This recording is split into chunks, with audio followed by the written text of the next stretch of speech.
Salam damai sejahtera dan salam jumpa kembali di channel God Ministry. Puji Tuhan, terima kasih buat saudara-saudara yang sudah setia untuk mendukung channel ini dan senantiasa menonton setiap video yang saya upload. Dan juga bagi saudara-saudara yang baru bergabung di channel ini, silahkan tekan tombol like dan juga subscribe sampai tombol lonceng berdering. Dan jikalau video ini menjadi berkat buat saudara, silahkan dibagi atau di-share ke teman-teman yang membutuhkan dan orang-orang terdekat saudara. Baiklah saudara-saudaraku, seperti judul yang saya tulis adalah Sahabat Karib Musuh Dalam Selimut. Pada saat ini, pesan singkat firman Tuhan yang akan saya sampaikan, saya akan ambil dari Amsal pasal 28 ayat 23. Demikian bunyinya, siapa menegur orang akan kemudian lebih disayangi daripada orang yang menjilat. Sekali lagi saya akan bacakan. Siapa menegur orang akan kemudian lebih disayangi daripada orang yang menjilat. Nah saudara, kitab Amsal pasal 28 yang barusan kita baca, di sini menunjukkan kepada kita bahwa punya banyak teman itu baik, tetapi perlu kita berhati-hati karena tidak semua teman yang kita punya adalah punya maksud baik. Di ayat ini menceritakan ada dua karakter teman atau sahabat karib kita yang selalu ada di sekitar kita, saudaraku. Nah, hanya saja kita sering tidak sadar mana teman yang benar-benar sahabat baik dan mana sebenarnya teman yang menjadi musuh dalam selimut. Nah, dalam pesan singkat ini saya akan mencoba mengupasnya buat saudara agar saudara bisa memahami kalau selama ini mungkin sudah terjadi kesalahpahaman atau mungkin menjadi musuh bebuyutan saudara, padahal sebenarnya orang-orang yang saudara anggap musuh sebenarnya mereka adalah sahabat karib dan sahabat yang setia. Sementara yang saudara anggap aman-aman saja justru merekalah musuh dalam selimut. Nah, saudaraku, ada dua karakter yang saudara akan temukan di dalam pribadi teman-teman saudara. Nah, saya mau bilang begini saudara lewat ayat ini, sering sekali kita salah sangka dan sering kita jadikan orang menjadi musuh kita kalau orang itu sebenarnya sering membuat hati kita dongkol, sering membuat perasaan kita terganggu. Setiap kali kita ketemu dengan orang itu, ada saja yang membuat kita akhirnya punya jarak dengan orang itu. Kenapa saudara? Karena orang itu sebenarnya adalah, kalau saya katakan, adalah orang yang menjadi sahabat baik dan sahabat karib saudara. Sementara yang saudara anggap sahabat yang lain yang tidak pernah bermasalah dengan saudara, saudara pikir itu adalah sahabat karib. Justru mereka itu adalah sahabat yang menjadi musuh dalam selimut. Saya akan kupas di sini saudaraku, ya, perbedaan sahabat musuh dalam selimut dengan sahabat karib yang sebenarnya. Kalau sahabat karib, saudaraku, ketika dia berjumpa dengan saudara, dia akan merasa sangat terganggu ketika dia melihat di dalam penampilan saudara ada yang salah, saudaraku. Apakah rambut saudara kurang rapi sisirannya, atau wajah saudara ada sedikit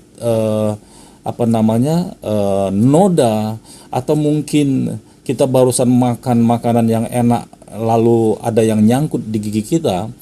Nah, sahabat sejati itu dia tidak akan nyaman kalau dia tidak akan kasih tahu secepat mungkin apa yang sedang saudara akan hadapi. Kalau dia biarkan itu dan dia cuekin saudaraku, saudara akan menjadi sebuah bahan tertawaan atau olok-olokan bagi orang yang lain. Itu sebabnya sahabat karib ini dia tidak akan nyaman kalau itu tidak langsung diselesaikan. Dia akan kasih tahu bahwa ada sesuatu yang mengganggu penampilan saudara.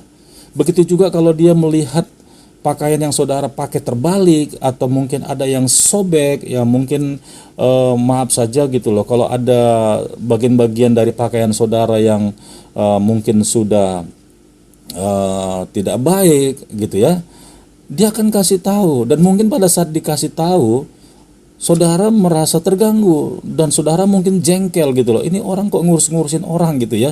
Ini orang kok selalu kalau ketemu sama saya selalu aja cari gara-gara. Sebenarnya tidak, saudaraku, tidak. Justru orang yang seperti itulah orang yang sahabat karib. Sekali lagi saya baca ayat ini. Amsal 28 ayat 23, siapa menegur orang akan kemudian lebih disayangi daripada orang yang menjilat. Nah, sahabat karib itu seperti itu, saudaraku. Jadi dia nggak akan merasa nyaman sekalipun setelah dia beritahukan sesuatu yang tidak pantas, yang tidak baik gitu loh, baik dalam perbuatan kita, tutur kata kita, atau penampilan kita.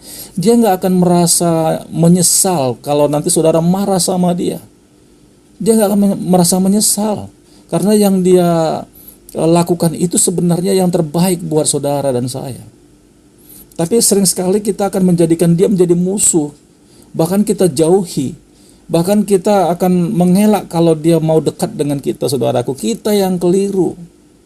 Sebenarnya orang itu adalah orang yang terbaik untuk hidup kita gitu loh. Sehingga ketika dia ada, kita akan sempurna dalam setiap penampilan kita, perkataan kita, perbuatan kita, dan profilnya kita, saudaraku. Tetapi kalau musuh dalam selimut, saudara mau sedang mengalami apa, saudara mungkin berpenampilannya salah atau sisirannya mungkin kurang rapi, dia akan cuekin, saudaraku, dia akan diamkan, dia tidak akan mau memberitahukannya karena dia takut nanti kalau nanti jadi masalah. Kalau nanti saudara jadi merasa terganggu perasaannya. Nah, musuh dalam selimut ini adalah orang-orang yang cari muka, saudaraku. Orang-orang yang ya udah yang penting fun-fun saja. Saudara, dia nggak akan peduli kalau saudara nanti ditertawakan sama orang lain karena penampilan saudara yang kurang sempurna, atau penampilan saudara yang tidak rapi, atau perkataan saudara tadi menyinggung orang lain. Dia akan cuekin, dia nggak akan kasih tahu karena dia takut nanti kalau dia kasih tahu saudara akan marah dan kesal sama dia. Nah, ciri-ciri teman musuh dalam selimut, dia akan mencari jalan aman. Yang penting berjalan dengan saudara, ya sudah gitu loh, gembira-gembira aja. Sekalipun dia tahu bahwa saudara itu sedang berpenampilan atau sedang bertindak sesuatu yang salah gitu loh. Nah, ini bedanya antara sahabat sejati dengan sahabat yang sebenarnya adalah musuh dalam selimut. Nah, lewat firman Tuhan ini kita dinasehati, ya, kita diberikan nasihat agar kita jangan sampai salah memilih teman, saudaraku. Nah, kadangkala kalau kita mau memilih sahabat yang karib, kita nggak tahan dengan sikapnya yang selalu peduli dengan kita, yang selalu care dengan kita, sekalipun memang sometimes tidak enak di perasaan kita, tapi sebenarnya itu demi kebaikan kita. Kadang-kadang itu kita tolak dan kita jauhin, bahkan kita memilih orang atau sahabat yang sebenarnya musuh dalam selimut. Nah, saudaraku, lewat pesan singkat ini, saya berharap kita boleh belajar dari pengalaman apa yang dituliskan oleh Amsal ini, agar kita tidak terlalu mudah untuk menjauhi orang-orang yang sebenarnya sangat peduli dengan kita. Sekalipun memang kadang-kadang tidak enak perasaan kita, tapi itu sebenarnya untuk kebaikan kita. Sekali lagi saya akan bacakan Amsal 28 ayat 23. Siapa menegur orang akan kemudian lebih disayangi daripada orang yang menjilat. Nah, saudara bisa pilih cari orang yang menjilat atau cari orang yang peduli dengan saudara. Tuhan Yesus memberkati. Shalom.